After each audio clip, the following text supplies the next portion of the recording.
Let me thank Mr. Crowley for recognizing me, and I want to pursue the themes that he's offered a moment ago. I listened to the gentleman from Georgia earlier speaking of debt in the years out. That has nothing to do with the argument that's being applied on this floor. This is about the basic arithmetic of the credit card that arrives at a family's doorstep for a variety of costs. This is about paying for the war in Iraq, which I was opposed to, but I believe we still have an obligation to pay for, including the 1 million new veterans that were created, that are currently straining our VA system. In addition, this is a vote about paying for the tax cuts in 2001 and 2003 that continued right through 2010, based upon the mistaken notion, the theology that was applied, suggesting that, in fact, tax cuts pay for themselves.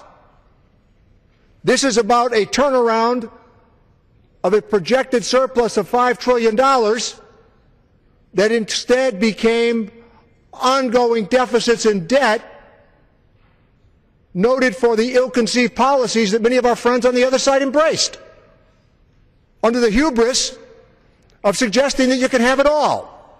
When else in American history, when else have we embraced the idea enunciated not long ago by the former majority leader of the Republican Party, who suggested that it was patriotic in a time of war to cut taxes? Lincoln and Roosevelt certainly didn't embrace that position. You can't have it all. What was desirable by the Republican Party during those years was essentially this: they were going to score political points on the issue of the debt ceiling.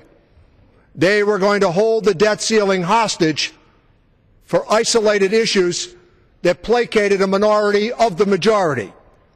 Now, I know most of the Republicans that have come to this floor today, and I want to tell you, my knowledge of them is they're very responsible when it comes to budgeteering, but they're caught by a minority of their majority, who now dictate the outcome of where many of these positions go.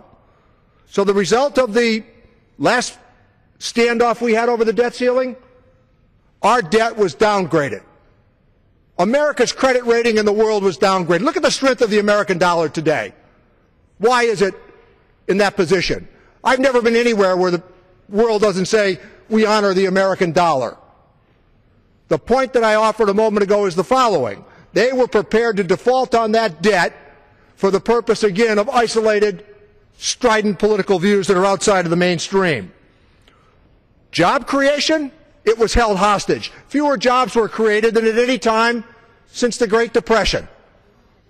That is not an opinion, that's a fact. Now, this behavior was unacceptable, and the American people said so.